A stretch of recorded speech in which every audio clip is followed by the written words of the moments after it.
Qu'est-ce que tu pourrais, dire à une future maman? Qu'est-ce que tu voudrais lui dire? Alors, une future maman, je voudrais déjà lui dire que c'est une déesse matrice de vie et donc que vraiment qu'elle prenne conscience euh, de toute sa splendeur en tant que future mère et en tant que personne qui porte la vie, qui est en train de créer la vie. La société actuelle ne met pas assez les mamans au-dessus de tout alors qu'elles devraient l'être. Et j'aimerais vraiment que chaque future maman prenne conscience que ce qu'elle est en train de faire là, c'est le seul à pouvoir le faire et qu'elles sont en train vraiment de créer un miracle, en fait. Il y a un miracle qui s'est opéré en elles et qu'elles, elles sont en train de construire vraiment une vie. Et j'aimerais dire aux mamans, à toute future maman, qu'il y a plein de choses à savoir et qu'elles cherchent à savoir par elles-mêmes parce qu'on ne va pas toujours les emmener sur les bons chemins et ni les amener tout court sur l'information. Donc elles n'hésitent pas à chercher, surtout les mamans de maintenant. Les réseaux sociaux permettent d'accéder aux informations, vraiment. Euh, Après, il suffit de suivre les bonnes pages, d'être un peu Mmh. curieuse, et euh, on peut comme ça attraper certaines petites choses Mmh. avant l'arrivée du bébé. J'aimerais dire aussi aux futures mamans de continuer à prendre soin d'elles, qu'elles soient enceintes, voire après, parce que c'est primordial pour l'ocytocine et le bien-être euh, du bébé au travers d'elles si elles sont enceintes et après. Et moi, vraiment, j'aimerais dire à toute future maman deux choses incontournables: avoir une doula et faire un shooting grossesse et un shooting naissance. C'est important de marquer sa grossesse dans le temps et sublimer par une photographe. Je trouve que c'est une des plus belles choses que j'ai pu m'accorder en étant enceinte. C'est ça, parce que j'ai des livres pour la vie que je pourrais transmettre à mon fils, et quand je serai plus là, il me verra encore enceinte de lui, il se verra encore à la naissance, et voilà, je suis gravée avec lui pour l'éternité. Et graver sa grossesse, surtout si on sait que ce sera sa seule grossesse, c'est important. Donc, et la doula, voilà. Pour moi, une fois qu'on connaît, euh, on sait ce que c'est qu'une doula et qu'on a eu la chance de pouvoir être suivi par une doula, on ne peut que recommander d'avoir une doula. C'est, je veux dire, ce serait une méchanceté que de priver une future maman de ce genre d'informations. C'est une doula, c'est vraiment voilà, un petit cocon de douceur autour de la maman. C'est une personne qui est là pour vraiment vous aider à vivre vos émotions et en même temps vous aider à les traverser et à les partager, à les exprimer aussi. Et puis, c'est quelqu'un qui est là pour vous faire autant de bien physiquement que mentalement. Et c'est c'est vraiment une profession qui a toute sa place dans la maternité, dans une grossesse, dans un postpartum et dans une vie de maman grand, en fait, dans une vie de femme. Parce que après l'accouchement, après le postpartum, il y a quand même une vie de maman et une vie de femme. Et je pense Mmh. que voilà, le métier, enfin, la mission de la doula ne s'arrête pas à la grossesse et aux 3-4 premiers mois après l'accouchement. Et j'aimerais bien que ce soit vraiment quelque chose qui soit vraiment libéré, et que ce soit pas une fausse croyance qu'on ait autour du métier de la doula, parce que et qu'on se dise pas que c'est quelque chose de facultatif et que c'est une option, parce Mmh. que le bien-être d'une future maman, ça passe par là. Parce que même si elles sont en couple avec les papas, il y a un apport par la doula que aucune autre personne ne peut apporter. Parce que c'est un métier d'être doula, c'est pas, il y a, il y a déjà quand même de toute façon un terrain de la personne, c'est-à-dire ça, dans sa personnalité, on voit déjà qui peut être doula, qui ne peut pas être doula, mais il y a une formation autour de ce métier. Donc la personne qui est doula, elle est accompagnée, elle est formée à accompagner. Donc même le papa, qui est le premier concerné par une grossesse, n'a pas les mêmes capacités d'accompagnement qu'une doula. Donc une doula, ça vient toujours en complément de quelque chose, Du suivi en complément médical, de tout. voilà. Voilà, Mmh. en complément de la médecine, en complément. Ça remplace personne, Non, non, non, mais parce qu'on accompagne le père aussi de toute manière. c'est ça, mais Mmh. c'est Mmh. indispensable aussi. Voilà, parce que on se dit, enfin, la société médicalisent trop les grossesses et les accouchements. Et donc, les mamans se tournent naturellement vers les médecins et elles se contentent du suivi médical, elles se contentent des échographies, elles se contentent du si peu d'échanges verbal qu'il peut y avoir avec des médecins qui en général traitent à la chaîne. Et puis finalement, elles sont pas vraiment totalement entendues ni écoutées. Si elles n'ont pas des amis, soit qui ont été mamans, soit qui le sont en même temps qu'elles, ou soit des amis tout court, qui peuvent accueillir les confessions, des sensations, des émotions qui les traversent, et ben garder tout ça pour elles, voilà, c'est pas quelque chose qui est épanouissant. Donc une doula, voilà, c'est vraiment cette bulle autour de la maman qui, pour moi, Qu'est-ce que toi, ça t'a apporté d'avoir une douleur alors dans moi, ta vie de maman solo? franchement, très honnêtement, et de toute façon, Ah, je te l'ai déjà dit, mais pour moi, vraiment l'arrivée de ce mot doula dans ma vie, déjà dans le mot doula, il y a doux, donc tu comprends déjà. Mais moi, ça m'a vraiment, je pense, vraiment sauvé, sauvé postpartum. Ça m'a adouci ma fin de grossesse parce que bah, malheureusement, j'ai pas connu Sandy au tout début de ma grossesse. Ah, sinon, ça aurait été encore, ça aurait été pire. Si j'avais connu Sandy au début de ma grossesse, si je savais ce qu'était une doula et que j'avais connu Sandy dès le début de ma grossesse, c'est elle qui serait venue à mon accouchement. Et elle aurait compris que j'étais en train d'accoucher. Donc oui, voilà. Mais on aurait voilà, fait ce qu'il fallait. c'est ça. Donc, mais moi, qu'est-ce que ça m'a apporté? Ça m'a vraiment apporté du réconfort, une écoute, une oreille compatissante, une oreille réconfortante, une oreille vraiment attentive et un œil de maman aussi et un œil plus avisé que moi, par exemple sur mon bébé, pour ses réactions, pour toutes les questions que je me posais autour de mon fils.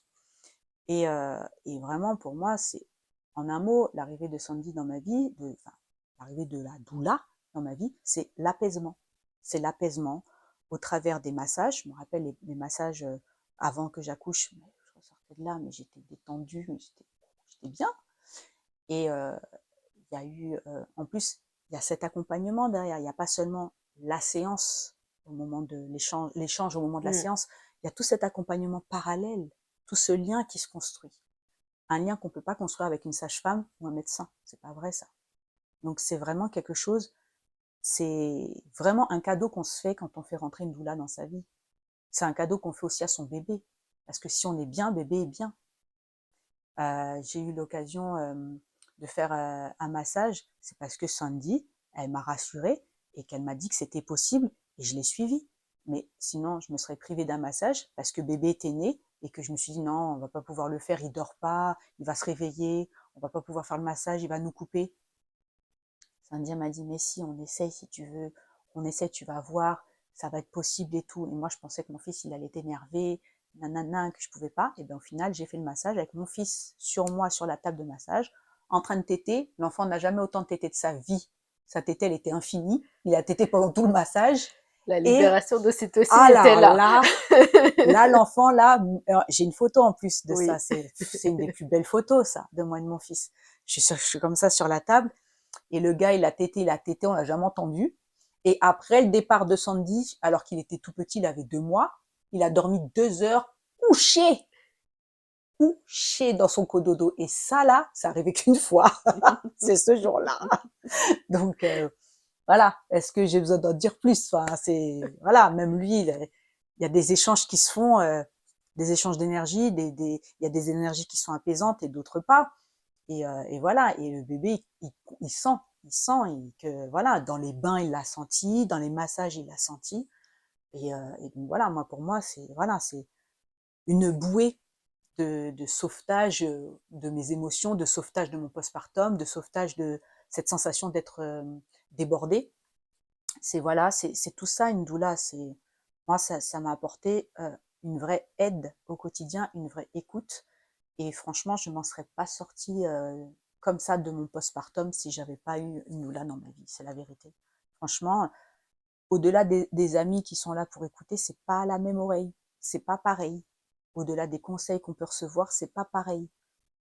Il y a une façon d'être, il y a une façon de parler, il y a une façon d'entendre et de recevoir les confessions de la maman. Des fois, malgré toute la bienveillance de notre entourage, ils peuvent amoindrir nos ressentis. Ils peuvent les rendre illégitimes. Ils peuvent nous faire ressentir, même si c'est pas leur but premier, qu'on n'a pas à être dans cet état-là, qu'on n'a pas à ressentir ça, qu'on n'a pas à être mal parce qu'on est en congé maternité, qu'on travaille pas, qu'on voilà, tout va bien, on fait rien. Voilà. Et non en fait. Donc je dis pas que tous les entourages sont comme ça, mais malheureusement trop le sont. Donc une doula, ça rééquilibre tout ça en fait. Une doula, ça rééquilibre à l'extérieur ce qu'une séance de Reiki rééquilibre à l'intérieur. Voilà. Ça aplanit, ça met en place un petit nuage autour de nous pour que on se sente bien. Après, ça marche pas à chaque minute, mais voilà, c'est un accompagnement qui est tel que on sait que si on veut partager quelque chose de négatif, on a cette oreille-là, et puis quelque chose de positif aussi, hein. Et puis on a ce suivi qui peut se faire de 1000 façons possibles. C'est ça une doula. Une Mm. doula, c'est pas juste une prestation, Non. c'est plein de choses qui sont offertes. Des ateliers avec les bébés, des bains, du portage, des massages pour les mamans, massages pour les bébés. C'est un panel de petites bulles dont on a besoin, en fait. C'est un panel de bienveillance, c'est un panel d'apaisement que chaque maman devrait pouvoir se permettre. Parce qu'après, évidemment, il y a un budget, mais au-delà de tout ce qu'on peut acheter de façon euh, euh, sans limite quand on est enceinte, et des choses qui ne seront pas utiles des fois, eh ben, on devrait, voilà le conseil que je donnerais à une maman, c'est crée-toi un budget pour avoir ta doula et pour avoir un suivi dès le début de ta grossesse, à l'infini après. Mais accorde-toi ce budget doula si tu le peux, bien sûr, mais tu ne le regretteras jamais. C'est un investissement que tu peux pas regretter parce que là, tu investis dans du bien-être, tu investis dans de l'apaisement pour toi, tu investis dans ce qui est le plus important pour te permettre de prendre soin de ton bébé derrière. C'est de l'énergie, en fait. C'est un soutien pour que toi après, tu sois bien pour t'occuper de ton enfant. Donc voilà. Ayez tous une doula dans votre vie. Bah, merci beaucoup pour tes mots parce que c'est très touchant, mais c'est vrai que c'est comme une ressource, c'est une personne ressource aussi. C'est ça. Et on est là pour soutenir, informer, orienter parfois aussi Oui, si besoin, oui. parce qu'on n'a pas toutes les réponses aux questions parfois, Oui. mais de suggérer, voilà, la maman peut-être, il y a cette solution-là C'est aussi, ça. est-ce que tu veux tenter? Et puis l'écoute, parce que avant tout, c'est d'être à l'écoute des mamans, des futures mamans, de leurs besoins, de leurs ressentis, Et ça, c'est très, très et important. c'est hyper important. Mm. Les professionnels de santé, ils n'ont pas toujours le temps, malheureusement. Il y en a des très bienveillants aussi, il y en a Oui, d'autres moins, mais il y en a des très bienveillants aussi, mais malheureusement, le temps leur manque, ouais, et nous, en fait, on est là en complément, donc si on peut apporter ça, et ben, tant mieux. ouais. Qu'est-ce que tu voudrais dire à une jeune maman et à une jeune maman qui est dans la même situation que toi? Alors, bon, les O2 déjà, ben, Ou une maman. félicitations, Faut voilà. pas, voilà, elles peuvent déjà être maman aussi, hein. Ouais, bah, félicitations, peu importe l'âge auquel tu es devenue maman, félicitations parce que voilà, au-delà d'avoir construit ton bébé, bah, tu as donné la vie et ça aussi c'est un acte de déesse. Donc bravo, bravo, bravo. Et la jeune maman, ben les jeunes mamans, ben courage, force et courage parce que c'est pas évident de se positionner dans son rôle de maman quand bien même on y a pensé pendant 9 mois. Le moment venu, c'est pas facile de rentrer dans ce rôle-là parce qu'on on doit y rentrer finalement immédiatement après avoir accouché, quasiment. Très rapidement derrière, on sort de la maternité, donc on sort de cette sorte de cocon où on a les infirmières, les aides-soignantes qui nous, voilà, qui nous aident et qui nous guident. Euh, mais voilà, tu es maman et confiance en toi, et confiance en ton instinct, n'écoute que toi. N'écoute pas les gens qui vont te dire ah il faut qu'il dorme, ah il dort pas encore, ah t'allaites encore, ah non, non. Et n'hésite pas à mettre des barrières, n'hésite pas à bloquer les gens. Toutes les énergies ne sont pas bonnes à prendre, tout comme les conseils ne sont pas bons ni à prendre ni à entendre. Tu n'es pas forcé d'entendre tous les conseils. Tu n'es pas forcé de recevoir toutes les personnes pour défiler devant ton bébé. Si tu ne veux pas, tu ne le fais pas. Mais tu t'écoutes. C'est toi la mère, c'est toi qui connais ton enfant. Si ton enfant veut dormir sur toi jusqu'à 8 mois passés, ça te regarde. Si toi, tu es OK avec et que tu sais qu'il ne dormira que comme ça, c'est OK, en fait. Fais-toi confiance en tant que mère. Tu es jeune mère, mais tu es mère. Et tu es mère de cet enfant-là. Cet enfant-là, c'est toi, sa mère. Donc, c'est à toi de savoir ce que tu vas faire pour lui et toutes tes décisions. Il y en a certaines pour lesquelles tu auras des doutes. Il y aura des personnes pour bien te conseiller, ou toi, tu vas bien t'informer. Mais la décision finale te revient. Et aussi, j'aimerais dire aux jeunes mamans, ne pas se forcer à recevoir de la visite. Parce que on est trop dans une société où les mères sont accaparées, on s'accapare du bébé, limite de toute façon on vient voir que le bébé. Non, vraiment, prends le temps, donne le temps à ton bébé, donnez-vous le temps d'abord d'être dans votre cocon, que ce soit maman et bébé ou maman, bébé, papa, et petits frères et petites sœurs, mais donne-toi le temps d'être dans un cocon fermé pour toi atterrir de ta fin de grossesse et que ta grossesse est terminée parce que ça reste une fin. Tu as ton bébé dans les bras, mais tu étais enceinte hier et il y a une sorte de deuil à faire de ton corps de femme enceinte, de ce statut, même si on avait hâte qu'il s'arrête des fois. Donc donne-toi le temps, protège-toi, protège ton bébé et j'ai envie de te dire l'expression des jeunes, en fous-toi, c'est-à-dire euh, les gens râlent parce qu'ils voient pas bébé immédiatement, ils veulent pas se contenter de photos, en fous-toi. C'est eux, si ça leur plaît pas, c'est eux. Déjà que tu leur donnes des photos, c'est déjà très bien. Euh, Si t'as pas envie de voir que bébé soit vu par un paquet de personnes étrangères, potentiellement avec des microbes, eh ben, c'est ta décision. Et c'est très bien comme ça. Et c'est ce qui devrait être fait, d'ailleurs. Le premier mois, les 3 premiers mois même, on devrait être isolé à partager des photos si on le souhaite. Mais isolé, on n'est pas obligé de recevoir un panel de personnes chez soi et que bébé passe de bras en bras alors que il a à peine, il a même pas encore compris qu'il est sorti du ventre. Il a besoin de sentir l'odeur de sa mère, l'odeur de son père. C'est tout. En fait, il a besoin que de ça, le bébé. Il n'a pas besoin d'être porté par Pierre, Paul et Jacques. Et impose le respect auprès de ton bébé. Si tu ne veux pas qu'il soit porté, tu le dis. Si les gens ne suivent pas tes règles, ben, tu sais quoi faire avec ces gens-là, c'est-à-dire tu les élimines de ta vie. Famille, pas famille, il y a un respect qui se doit d'être accordé aux mamans et aux enfants.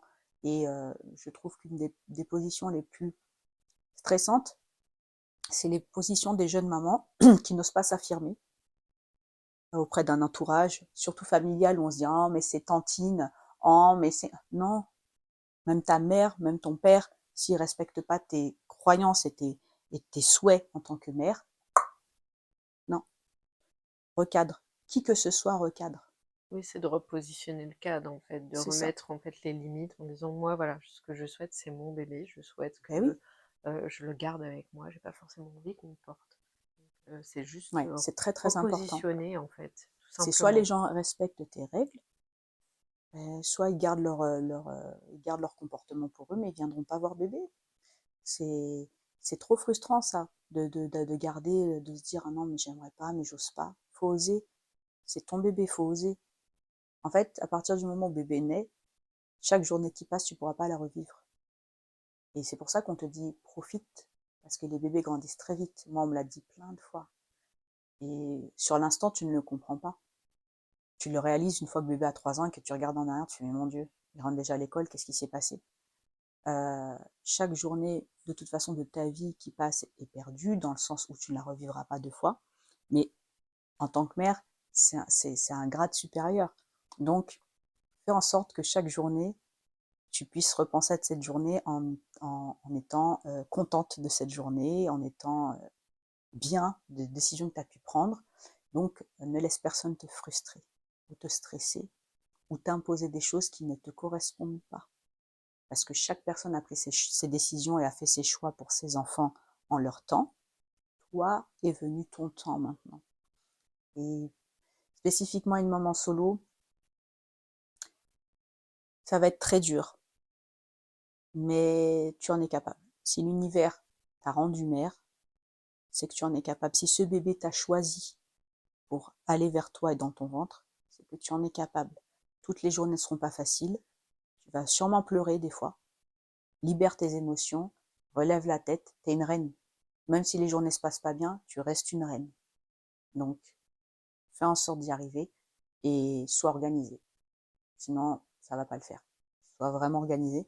Et les premiers temps, n'hésite pas à te faire livrer tes courses et ensuite mets-toi au drive. Ça va te sauver la vie. Ça t'évitera de dépenser pour rien dans les rayons inutiles. Ça va te faire gagner du temps parce que une fois que tu deviendras mère, le temps sera une notion importante dans ta vie. Le temps.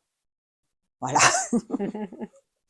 Vanessa, si tu avais une baguette magique, qu'est-ce que tu aimerais changer, améliorer dans la prise en charge des femmes dans la maternité ou même dans la parentalité ou le quotidien des parents? Qu'est-ce qui pourrait être amélioré dans la Alors, prise en charge? je transformerai toutes les maternités en maternités avec des salles nature, avec tout l'équipement qu'il faut pour un accouchement naturel. Je démédicaliserai les accouchements, c'est-à-dire que je ne serais pas forcément à dire qu'il y a 0 intervention médicale nécessaire, mais que j'arrêterai de mettre cette pression sur les mamans que l'accouchement va forcément se passer mal, alors que les animaux accouchent dans la nature, ils ont besoin d'aucun médecin.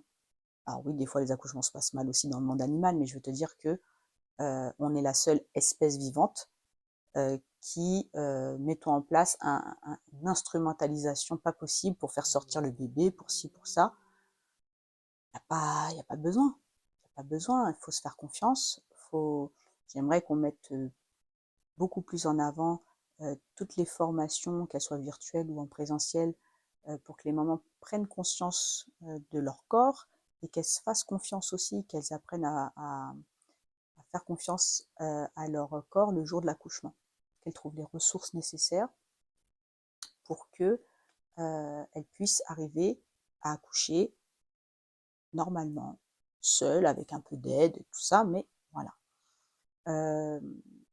J'aimerais, si j'avais la possibilité, j'aimerais qu'il y ait une fusion justement entre deux mondes qui tendent à être totalement enfin, opposés parce que l'un rejette l'autre. J'aimerais qu'il y ait une fusion entre le monde médical et le monde paramédical et que tout ce qui soit doula, ostéo, microkiné, chiropracteur soit directement proposé en maternité tout de suite dès l'accouchement, c'est-à-dire qu'on n'attende pas d'avoir à rechercher, à se dire ah je connaissais pas, je savais pas que ça existait, ah qu'on attende que bébé ait des mots pour aller vers ces gens-là, qu'on puisse tout de suite faire connaître ses professions et qu'une petite consultation en maternité soit possible pour ensuite éventuellement créer un suivi ou pas, mais pour qu'au moins, voilà, au moins il y ait une présentation. Ça fasse partie de la prise en charge, en fait, à Tout à chaque fait. fois dans le suivi, par exemple, Oui, enfin, en parallèle du suivi médical, oui, et que du coup, ça ouais. soit proposé Ah dans les oui, prises en charge. exactement. Idéalement, Mm, je trouve que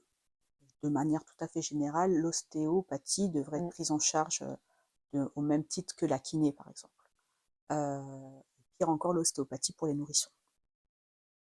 Qu'au moins, il y ait une séance d'ostéopathie pour une maman qui soit prise en charge après son accouchement et qu'une séance soit prise en charge pour le nourrisson. Au moins une.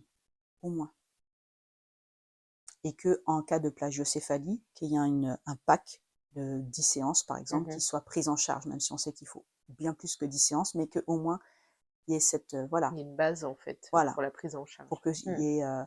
y ait en fait une sensation que voilà, déjà ce métier-là a son importance et que toutes ces, c'est pas une pathologie, mais que tous ces Mm. états-là, il y ait quand même une aide en fait, et pas laisser les parents découvrir ce que c'est qu'une plagio, être perdu au niveau des séances d'ostéo, perdu de qu'est-ce que je dois faire, qu'est-ce que je dois pas faire. Donc vraiment, si le monde médical pouvait laisser sa place à toutes ces professions-là qui sont importantes et ne pas les rejeter et les décrédibiliser en permanence, moi je trouve que ce serait très bien parce que l'aspect médical n'a pas à primer sur d'autres en fait. L'aspect médical, ça peut sauver des vies le jour d'un accouchement, je dis pas, hein, mais Et puis certaines femmes vont plus vers le médical parce que je pense à celles qui préfèrent des projets avec péri. oui, voilà, qu'elles aient la possibilité d'avoir ce choix-là, Mais mais tout à aussi fait, que tout tout ce à qui va fait. être physiologique, Voilà, naturel que soit aussi, exactement, qu'il y ait la place pour les 2 possible. et Mmh. que, on n'ait pas à choisir une maternité parce que l'une propose une salle Mmh. nature et pas l'autre. Oui, tout à C'est fait. Mmh. ça en fait, ça positionne les mamans qui veulent des accouchements naturels, soit de fait de s'éloigner de leur domicile pour accoucher, ou soit de choisir par défaut un accouchement qu'elles ne Oui. souhaitent pas. Un accouchement plus médicalisé ou Mmh. plus, et ça, se battre pour, un accouchement, alors que c'est son droit puisqu'on est Mmh. enceinte. Enfin, je veux dire, on devrait tous avoir l'accouchement qu'on souhaite, mais on devrait avoir les moyens qui sont mis en place pour qu'on ait l'accouchement qu'on souhaite. Autant comme tu dis, tout ce qui est péri, c'est mis en place, c'est d'emblée, il y a les suivis, il y a les rendez-vous, Mmh mh. pour expliquer pourquoi, les accouchements dits naturels ne sont pas autant, expliqués et proposés, déjà. Parce que faut savoir, hein, que c'est possible, on rend la péridurale quasiment, enfin, on met ça dans l'esprit des mamans quasiment comme incontournable, quasiment obligatoire. Voilà, il y a pas que des accouchements sans péri qui sont entre guillemets par accident parce que l'enfant arrive trop vite. Il y a des Non, personnes tout qui à le fait, il y a des souhaitent. choix, Il y a des, effectivement, il y a il y des a des, projets de naissance, voilà. qui vont dans ce sens, tout à fait. Mmh. Donc, donner la possibilité d'un accouchement serein et de l'accouchement souhaité, ce qui n'est pas le cas. Donc, voilà, ce serait pour moi l'idéal pour les mamans. C'est vraiment d'avoir euh, tout ce panel de professions qui bossent dans la même direction et pas un panel médical qui va absolument torpiller le panel paramédical qui ne leur fait concurrence en rien, le pire. Donc voilà, Oui, tout est complémentaire, donc c'est ça, c'est des professions qui devraient pouvoir travailler, en ensemble. adéquation ensemble Oui, et oui, alors tout voilà, à il y a fait. certaines qui sont pas encore réglementées, mais voilà, ça se travaille, mais je parle pour nous en tant Mm. que doula aussi. On aimerait qu'il y ait des choses aussi réglementées, enfin, en tous les Et cas, bien pour sûr, ma part, c'est vrai que ou même, au sein de l'école où je vais intervenir, je pense que c'est aussi le souhait et il faut que, ça aille dans ce sens. Comme ça rassure aussi, le monde médical, mais mm, on peut tous travailler ensemble, tout est complémentaire. exactement. Qu'est-ce que les gouvernements et ministères pourraient mettre en place Mhm, pour les jeunes parents, les mamans solo mhm. aussi? Parce que je pense qu'il y a aussi des aides qui pourraient être peut-être mises en place ou des choses pour les parents, les futurs parents. Bah déjà, rebondir sur ce qu'on vient de dire, Oui. ben, transformer un peu le monde médical en le faisant fusionner avec l'aspect paramédical, ouvrir des portes à des professions qu'on rejette et que ce soit vraiment réglementé en tant que tel, légalisé en tant que tel, pour que ce ne soit pas quelque chose d'inconcevable que d'avoir un ostéo à la naissance qui se présente Mm. pour voir si bébé est bien à la suite de l'accouchement, ou maman, hein, et pas attendre qu'une maman découvre le métier de doula pour se faire resserrer le bassin, alors que normalement ça devrait être fait dans les heures qui suivent l'accouchement. Euh, et puis les aides qui pourraient être proposées, ben, c'est déjà, voilà, comme je le disais au tout début, c'est créer euh, une formation, enfin des ateliers dédiés à la parentalité, au devenir parent, qui seraient autant pris en charge et autant connus que les séances de préparation à l'accouchement, sauf que ce seraient différents corps de métier qui animeraient Mm. ces ateliers de parentalité, parce qu'il n'y a pas que les sages-femmes, ni les médecins. Donc ce serait justement le moyen de faire connaître aussi ces professions et de savoir exactement vers quoi on veut aller en tant que projet déjà de naissance, mais aussi projet de postpartum, c'est-à-dire quel suivi on veut mettre en place et ne pas attendre de découvrir par hasard au travers du bouche à oreille ou au travers des réseaux sociaux. Ah tiens, j'essaierai bien ça. Donc voilà, et puis vraiment euh, bien aussi développer tout de suite auprès des parents, voilà, tout ce qui touche au postpartum et aussi auprès des papas aussi, que ça devrait être obligatoire d'être suivi par les papas. tout ce qui touche à l'après, c'est-à-dire à l'état de la maman, à l'état physiologique de la maman, à l'état mental de la maman, parce que la dépression postpartum, c'est limite collé avec postpartum, on a le réflexe de penser à ça, mais il n'y a pas que ça dans le postpartum. Je pense aux femmes qui se sentent obligées d'avoir des rapports avec leur mari très peu de temps après avoir accouché pour assouvir les besoins d'un mari qui ne comprend rien au corps d'une mère qui vient d'accoucher. Expliquer comment ça se passe dans le corps d'une maman quand elle vient d'accoucher, en combien de temps intérieurement son utérus cicatrise, pour savoir que c'est pas parce qu'elle est debout qu'elle va bien, c'est pas parce qu'elle a accouché qu'elle peut faire tout et n'importe quoi dans la maison, qu'elle peut porter, qu'elle peut faire des courses, qu'elle peut faire le ménage et qu'elle peut satisfaire les besoins sexuels de son mari. Remettre un peu aussi cet aspect-là en avant, surtout auprès des hommes, parce que trop d'hommes ont vraiment un comportement malveillant envers les mères. Plus de prévention et plus de préparation pour les futurs papas Oui, pour le postpartum. oui, Les informer sur tout à fait. comment ça se passe pour la femme Oui, après la et naissance. que vraiment la présence, parce qu'en fait, avec les séances de préparation à l'accouchement, je trouve que ça véhicule auprès du père qu'il n'a été là qu'à l'accouchement. Et du coup, le après, ben, malheureusement, c'est triste à dire, mais trop d'hommes ont besoin d'être formés, besoin d'être guidés.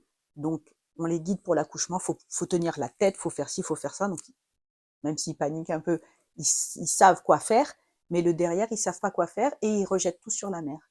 Résultat, quand la mère est fatiguée, ils s'en plaignent. Voilà, on devrait expliquer que euh, le respect qu'on a envers sa femme, c'est de respecter qu'elle vient de donner la vie, c'est de respecter quel effort c'est.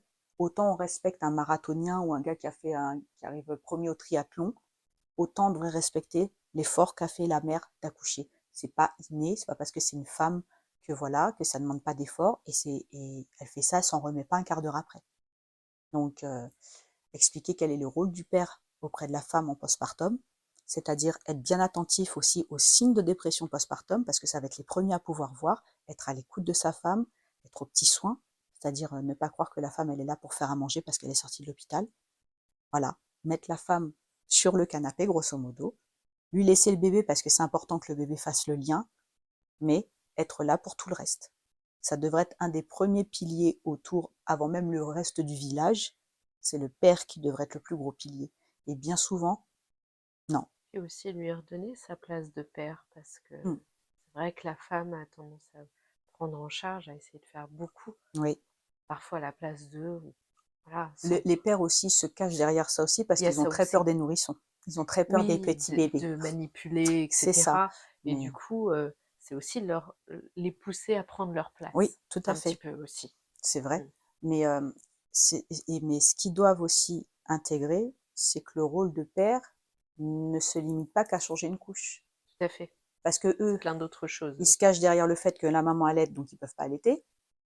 Mais même si tu n'allaites pas, tu peux soutenir le corps de la maman qui Bien allait. Tu peux sûr, lui mettre un oreiller, tu peux lui donner à boire, tu peux la masser pendant qu'elle allait ou après qu'elle ait exactement. allaité. Oui, Ça, et le fait de s'occuper de son enfant, c'est pas juste changer une couche ou jeter une couche à la poubelle ou jeter les poubelles, c'est nourrir la mère.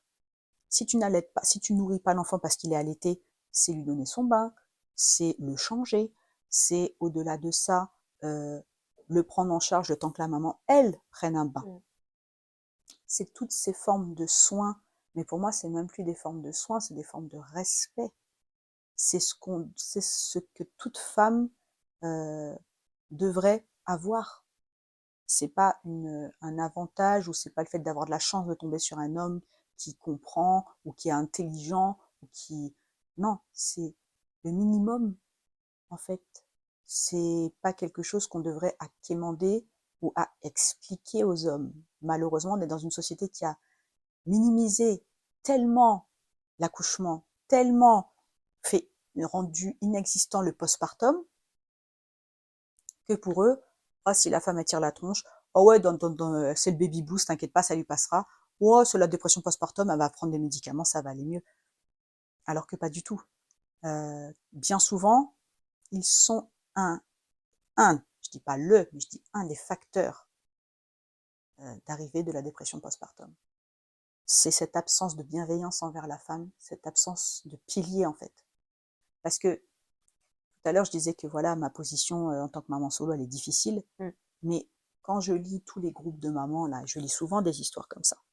Je trouve qu'au-delà de ma situation, le pire, c'est d'être une femme en couple et d'être seule dans sa maternité en couple.